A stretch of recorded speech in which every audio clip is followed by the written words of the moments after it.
Exactly. So that's what it is. That's what is there. But yeah, what I want to say about Do is a political advisor and of course a strong supporter of the NPP. I know whatever he was saying was a political statement, but he's a civil servant, and what he wants to understand is that people have the right to say if they're not happy with what is going on in the government to express their view, and entirely they're entitled to that, you know. But some of the things happening like corruption, we all know we hear a lot of corruption cases in the Gambia. You know, we heard about the Nawek cases, the social security. We also have about the Gam Petroleum. We heard what is happening at the Justice Ministry. You know, we had all these funds that are, you know, being, you know, spent, you know, without the government. We have seen the auditors report, you know, various allegations of corruption. But up till now, nothing is has been done.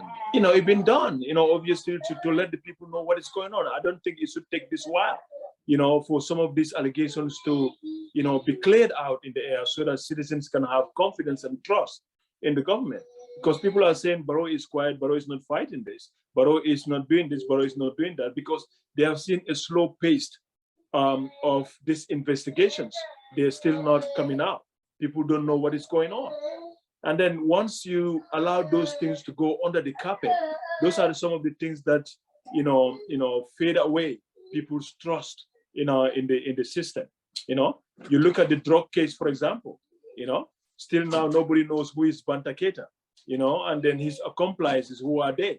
You know, that huge tons of drug that come into the country, that, you know, even the, you know, the, how do you call it? Is it the FBI or that other, you know, what is the name of that international agency that was involved? So all of this should be something that, you know, is putting the image of our country, you know, in a negatively, you know. So the government should speed up and then conclude those investigations and then come out to the general public and say, this is what is happening, so that people can know and it can build confidence, because it will have a knock-on effect on our tourism, on our economy. So those are situations that are very important for people to highlight at the United Nations. And I saw one lady also talking about Gambian women's life matters, which is a very big case to tell the president. I don't think there's nothing wrong with that. People coming out and saying, Mr. President, Gambian women's life matters, because we are seeing it every day that the women are dying. Our women are dying, you know, in childbirth at the hospitals. Right. You know, some are saying they're even operating, the electricity goes off, there is no power. Somebody will just die on the operating table. These are all unacceptable things that we don't allow our, you know, to happen in our country. You know, the Minister of Health should be questioned by now. Why are people dying? You know, the children are also dying now of this chronic kidney disease. You know, the acute chronic disease is also coming in. So these are all things that people have the right to go and question their government. What are they doing about this, to highlight it? Because it shouldn't just continue. A hospital cannot run out of blood. You know, we need to make sure that there is enough supply of blood, or blood bank is fully, accommodated. You know, we need to have a lot of equipment that are necessary to save people's life. So when people have a genuine concern over these issues and to express it to the president, those people should not be viewed as either there's somebody who don't like their country or hate President Barrow, or maybe they are even part of UDP, because I'm hearing some people are saying they are UDP people. I'm not sure, which I'm not sure about, but I know people have a genuine reasons or concerns to highlight to the president. So we should listen to them and then see how you can respond back to them, give them answers that can convince those people that the government is doing something about it. We are not ignoring it, but we are doing something about it. Maybe it could be at a slow pace, but something is being done, you know, because our women are losing their life, our children are dying, you know, first-time mothers. You know, that's a big concern. If that's not a concern to anybody in the Gambia, then you might be living in a different world. You are living in a different country. It's a concern, and this has nothing to do with party line or politics or the hate or support for Jammeh or Barrow. No, this is a concern for everybody in the Gambia. Yeah. Excellent. Yeah, I think we have Sam here. Sam, welcome. Right on time. Thank you, thank you, thank you. Yeah. So Sam, we are at the same topic about President Barrow's protest against him here in New York. So you can weigh in your analysis. You've seen the video footages and the reaction from Dusano and others of what they thought this attack. I mean, this is not an attack, but it is this protest is all about, and how they downplay for Sekumbalo and others. So you can give us your thoughts. Famara has already gone in depth, and you know, yes.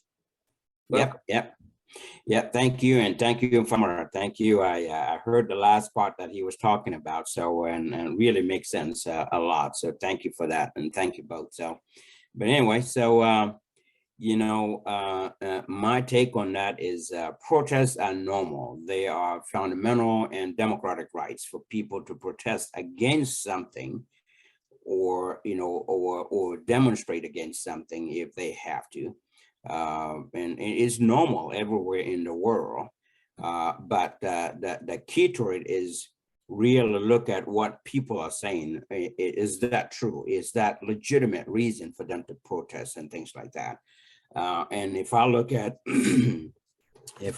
what the people are saying on their messages that they displayed the day of the protest, they are legitimate reasons, and they are very legitimate, and of course they are concerns for Gambian citizens, and the government and anyone in leadership, the president and his team and his administration, need to really look at those as these are true and honest feedbacks that the people are giving them. These are true and honest reflection of their government, and they need to take action. They need to really acknowledge them and go back and take a look at themselves in the mirror and say, ask themselves, what people are protesting, are they true? Is there corruption in the country? Absolutely, yes. We all know that is the number one problem in our country. So everyone knows that. And the president need to ask himself, and his administration, they need to ask themselves, what are they doing about it? Especially the president, because the president is the chief executive officer for our country. So he needs to be the one who is also the chief law enforcement officer. So everything, he's the number one person. He's the chief diplomat. That's what a president is. So he needs to be the one that should say, okay, what do we need to do to control corruption in our country? And corruption is, like I said, the corruption is just one of them, is the main one there. Is that the biggest issue that we have in our country.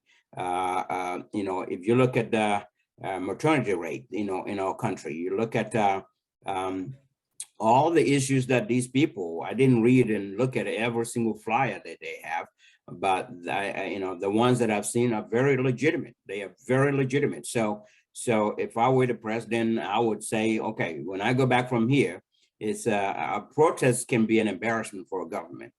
For Gambian people to come out and protest and say there's a lot of corruption. Yes, we know there's a lot of corruption, and everything that they said, the president need to look at and start something to mitigate these problems, knowing that they are issues, and he needs to acknowledge that, because before you can solve a problem, you need to acknowledge that there is a problem.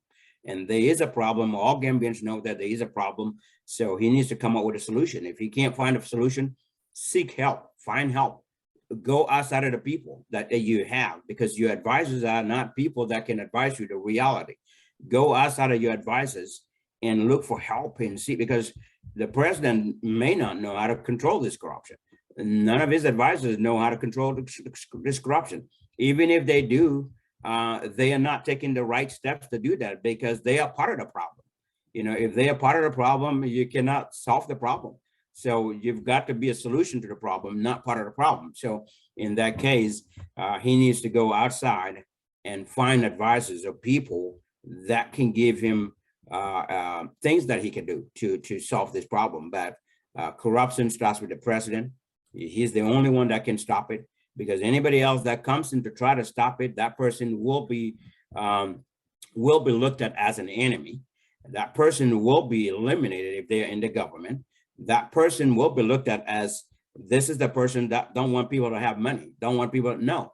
Gambian money, our funds are our funds. They are for Gambia, not for individuals to go build story buildings, not for individuals to travel all over the world and get per diems and enjoy that money with their family when others are suffering, when our hospitals are dilapidated and you know, no medical supplies, and when women are dying and children are dying in the hospital.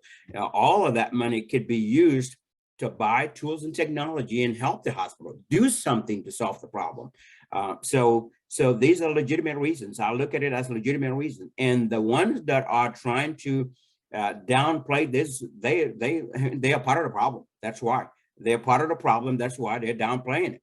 Because if you're an advisor to the president and you know for sure that there's corruption, you know for sure that, you know, even the number of people the president went with, I'm hearing around 40 people. I mean, what's the necessity for that? What are all those people? You know, I don't know the exact number, but how many people should the president go with to such a place? You really don't need that many people because you're costing us money.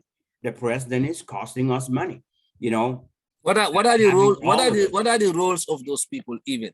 Like so a National Assembly member, a youth advisor, you know, president's political advice. Is this a political trip?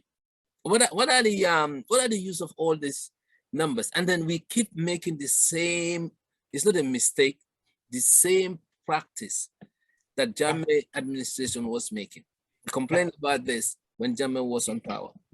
He brought in tons of people. So sometimes you know, you have to, I mean, we have to, I think we are not learning. Yep. So sometimes people like African presidents, you know, I think is more of the insecurity than anything else. They want to take a lot of people so the international world can see that they came with a lot of people that support this president. That's one way to look at it. They can look at it that way.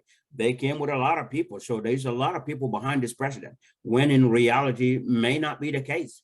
And if you look back in the country, not a lot of people may be behind the president. So they can use that as one.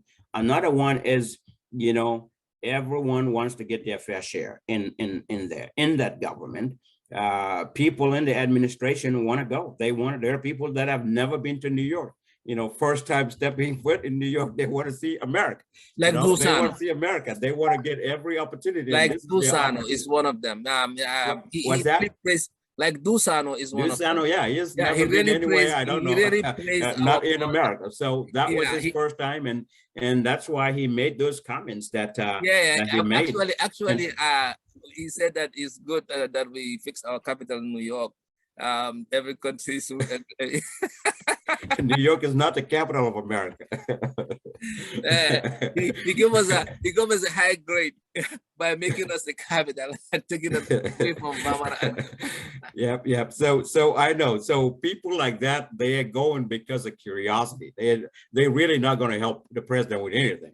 He can't help the president with his speech. He can't help the president with any political move there, you know, coming to New York. So for him to come to New York, I mean, it's a good thing. I'm not against anybody traveling to anywhere. You know, they can travel, but let the travel be useful. Let it be meaningful. Let it have a benefit for our country, not be a waste to our country, you know? So, and I hope it's an eye opener. And of course, it's an eye opener for people like Dusano, coming to New York and see what the real world is. Hopefully when he goes back and when he sits and talks with the president, he can tell him, really, we are way behind time. Just like I always said, Gambia, since independence, we are 57 years old and we are 57 years behind time. It's a very small country that could be easily developed. So hopefully Dusano can go back to the president and say, wow, this was an amazing trip. And I'm glad I went. What I've seen in New York, we are way behind time. We have nothing. So let's stop spending all this money. Let's stop spending and wasting Gambian people's money and put it into our country and develop our country. I hope he goes with that message and tell the president, because if he doesn't do that, then his trip was no use to Gambian people. So like I said, it's really expense, and the government need to control the expenses. If you are saying you're a poor country and we've taken so many loans and grants that we brought to our country and have not utilized all of them effectively and appropriately, because people are mishandling our funds, And that's part of the reason some people were out in protest. We have all these funds and all this money coming to our country. We're not seeing it. We're not seeing where that money is going. We're still seeing the same hospitals in the same conditions. We're still seeing the same education system. We're seeing the same agriculture system. We're seeing the same thing in tourism. You go to every ministry in the country. What ministry can really, in my eyes, what ministry really stood out very well that we can say, wow, that Gambian people can say, wow, since this president came to power, with his administration, he is one ministry that really worked very well for the country and made a huge and tremendous impact on our country positively. I don't know. And if you ask any Gambian, they're going to tell you, it's the same old business, same old people are coming back and circling back into or recycling the same people that were in Jammeh's administration. And if they didn't do anything in Jammeh's administration, what are they going to do for Barrow? Nothing other than spend our money and waste our money, go back to the same old things and expect different results. And that's not going to happen. Thank you. Thank you. So, Mpambara, thank you so much, Sam, for that. This protest, like I said, I was here in the city. I was coming from Staten Island. I didn't know about it until the day. And what regrets me is, was that I left Manhattan on my way to the Bronx, and somebody called me and brought it to my attention that these people have been protesting. I said, gee, I could have just passed by. The fact of the matter is nobody could tell who really put this protest together. And I think the government would like to know, as usual, they will always like to point out who are the people to target or who are the people behind things. Mm-hmm. So thank God that some of us were not there, because otherwise we would we've been given that credit for being behind there, since UP was not actually the ones that came up with the idea according to sources. They were brought into it. But the fact of the matter is, all that is not important, and even the numbers are not that great. But to have a president 6 years in power to face these challenges abroad, to the point that they have to take you through the back door, to the point that people were there 7 o'clock, 7 a.m. to 7 p.m. According to the protesters, they have the whole day. People had to leave their work. I know how, the West is. If you have to take a day off, some of them are not even gonna get paid because they are not on a salary. Now, if it was that for Gambians, the fact that Dusano and Sekumbaro and others who are president's spokesperson or kind of like advisors are saying that these people are a handful. They don't worth to even be here. They need to go back home and have, farm or whatever. Their people need to pick them up. So with all that, if you look at this protest, if I were the president, if I'm on his team, this is an eye-opener. What is it that they could do to turn the ball around? Because it looks like President Barrow is becoming like Jammeh. Not the fact that he is doing what human rights abuses that Jammeh was doing, but the trend is following. Is it that because he's carrying Jammeh's people? Or is it that he's been directed by majority of Jammeh's people? That's why we are getting this. I understand the fact of the situation of the country. Yes, COVID was an issue. Yes, Ukraine and Russian war is an issue. Globally, everybody's struggling. I got that. But the way, to the extent that this went, even though Barrow's administration gave us, they maintain, because we fought for this, freedom of speech, freedom of everything. We are more free. We don't have all those human rights abuse. Even with all that, but people find a reason to challenge this president, to this man. Mm-hmm. Yeah, this is very, very powerful. And if anybody underrated, in his administration, you joking, because now people have defined the administration. You don't allow people to define you. Even if you are in politics, if your opponents define you, that's what Donald Trump did to all his opponents. You can never, I mean, it's going to be difficult to counter it. So what has been defined now. Anywhere he goes, Europe, England, people have something that works. That is these things that you guys have mentioned. Those things will not go out because his administration is not going to take away this corruption. Let's face it. This corruption is not going to do any. If you want to take it away, they will take him out of power. Right. People who are supporting him, I guarantee you, because they have to eat. That's what, if you ask them, they say, we have to eat. That's why we are there. It's not like we like the man, we have to eat. So I think the administration has a big problem moving forward. I never knew this would happen. If you tell me, I will tell you that to have a protest, not in my wildest dream, to this magnitude. So I think this is I don't know if they saw this coming, but this was a massive blow to the administration. Your final thought on these topics. So we move to the next one. Yeah, thank you so much. Thank you, Sam, for that brilliant contribution. Just like you said, this is a wake-up call for Mr. Barrow. And I believe next year will be even more people on the street than this year, And then Barrow is somebody that diaspora people supported a lot to fight against President Jammeh. And we have seen in 2017, when he came to the United Nations General Assembly meeting, the welcome he had, and then, the interest in the Gambian people in the promotion of democracy. And compared to this last visit, you can tell that there's a huge difference. And it's a wake-up call. And just like Sam said, when people come out to express something, it's a time for you to listen and to what they are saying. And when you came to power, what you were, when he came to power, he was actually thanking and the people in diaspora for the role that they have played in bringing back democracy in the Gambia. So if you go back to the same people that you were praising a few years ago, and you started seeing those people going against you, it's a wake-up call. It doesn't mean that they hate you, but because they feel the way you should do to change things in the country, it's not happening. The people that you surrounded yourself were the people that were even against you, Mr. President, to be sworn in the country. The people that you surrounded yourself were the people that never even voted for you in 2016. So something is going wrong somewhere.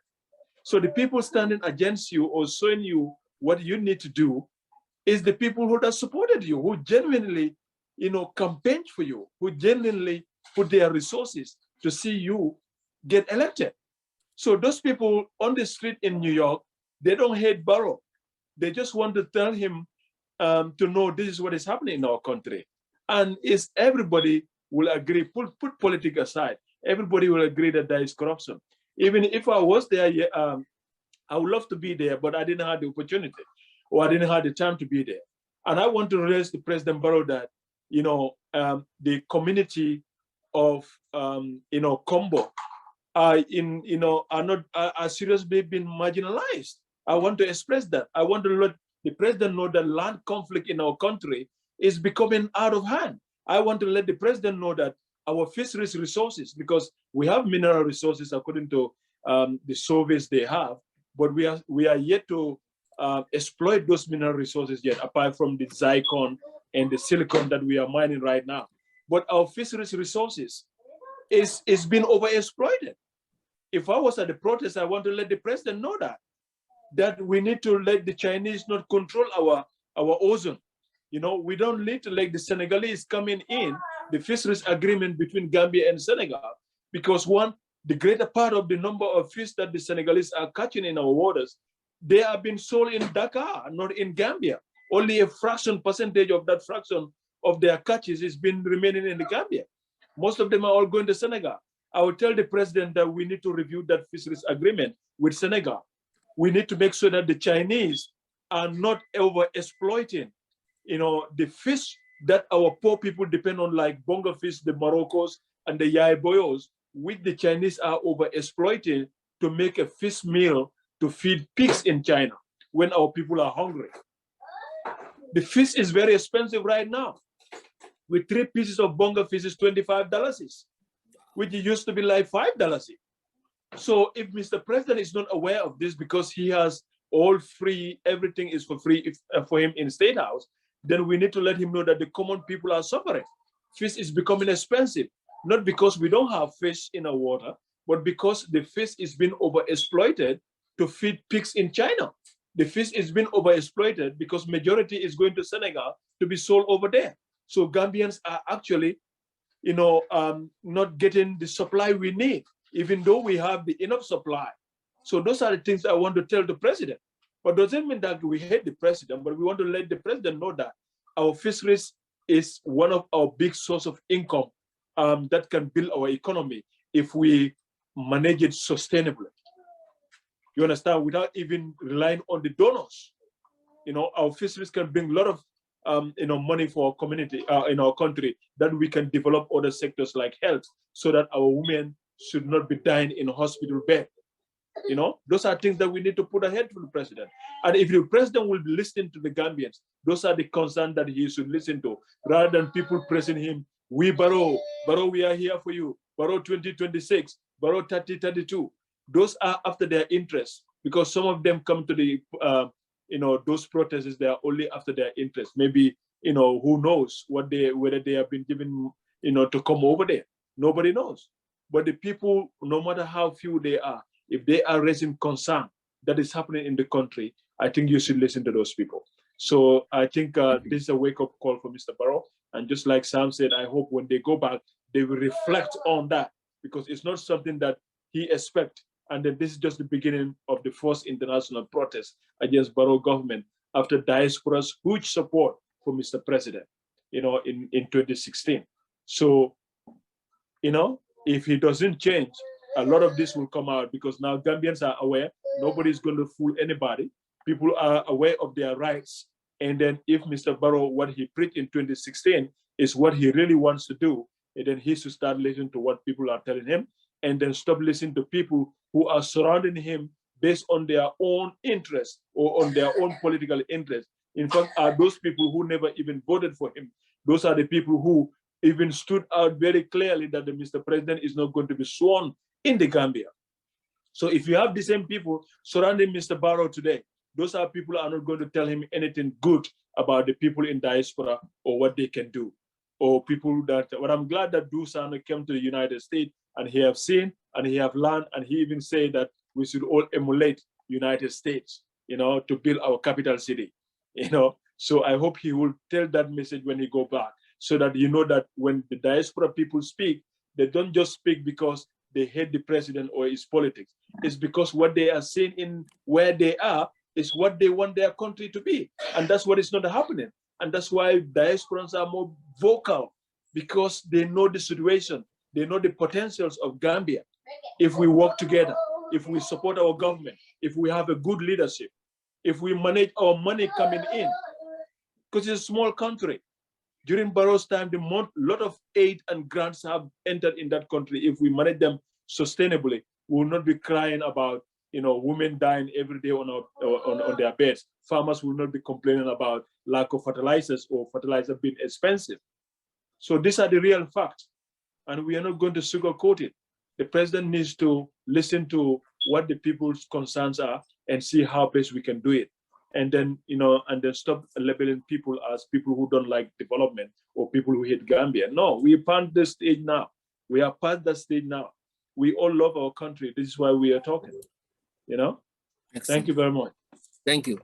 What is your final thought on that, on this topic? Yeah. In response to what the presidential advisors were talking about and talking against the protesters, I would like to say that, it is time. It is time to stop blaming each other. It's time to stop blaming people for doing things and accusing the protesters as these are from a certain group. I mean, they are talking the reality.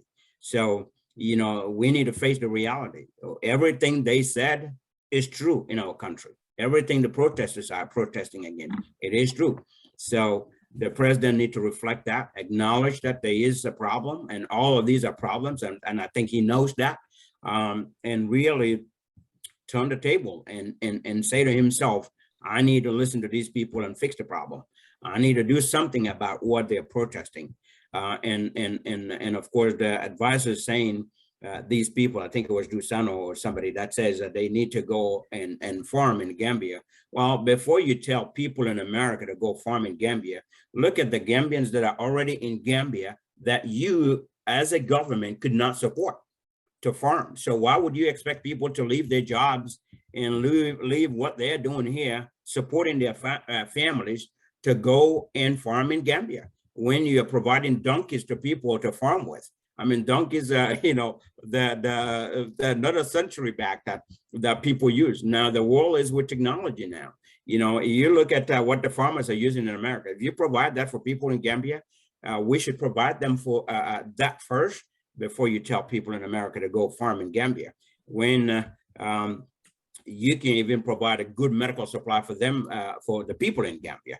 You know, when you, I mean, it's a shame that they say things like that to try to really bypass the truth or speak the truth. They need to speak the truth. Yes, there's corruption in Gambia. Yes, there's lack of control in Gambia. Yes, there's security threat and security issues in Gambia. And yes, a lot of our funds are being misused, because we could have built Gambia to be one of the best in Africa, and we did not do that. You know, from independence to now. I'm talking from independence to now. So we need to stop spending our money and spend it on our country, and stop spending it on individuals, and hold people accountable. There's so many millions and millions and millions that we lost in our country. And up to now, I don't know about you guys, but I have not heard any single person that was arrested, prosecuted, and put in jail, and his assets confiscated to pay that state for all the losses that they created for us. I have not seen that happen. So unless you face the truth and call it spade a spade, things are not going to change. So therefore, the president needs to hold himself accountable, listen to what the protesters are saying, and do something about it, rather than his political advisors criticizing those people. And they are people, of course, these are people that are demanding nothing but the truth. That's it. That's all they're doing. They're demanding the truth. Let's have a fair game here. And so at the end of the day, it's a shame. It's a shame for the president to see all of these people come out, for him to be taken through the back door, you know, of a hotel to be able to get to where he needs to go. All of those are shames. And if I were him, I would really look at myself in the mirror and say, what in the world am I doing? What made these people think that way? What made these people block the entrance or exit for me to get out? So that is a wake-up call. Like I said earlier, he needs to think about that and see what he needs to do to turn the country around, by starting with his own people. Eliminate the people that are causing the biggest waste in our country. Eliminate them, get them out of there. You know, they're just costing us money. We have a lot to do. We are far behind time. So at the end of the day, that's like I said, the key word is a wake-up call. I hope when he gets to his office, he sits down and change something for better. Thank you. Thank you. I think you guys have spoken well about this topic, and we can just transition to the second part of the discussion, which is the crimes, youths and crimes. We have recently seen a lot of murder cases in the Gambia, unprecedented.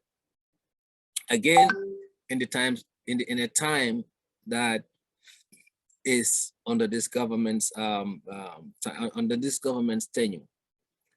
A lot of murder cases. We just heard about the guy who was killed by a lady, like I think a week or two ago, at Bako. We heard also about the Chinese businessman who was attacked, and we also heard about other folks been attacked elsewhere in the country. The crime rate is out of hand. People are not feeling safe in the country. It is about high time our security is put in place. Why? Why is this the problem? That's one thing we need to nail down. And what is the solution? Because people are afraid. People live here, they go abroad, they go back home, they get robbed. They get gun pointed, you know, and things like that. Why now?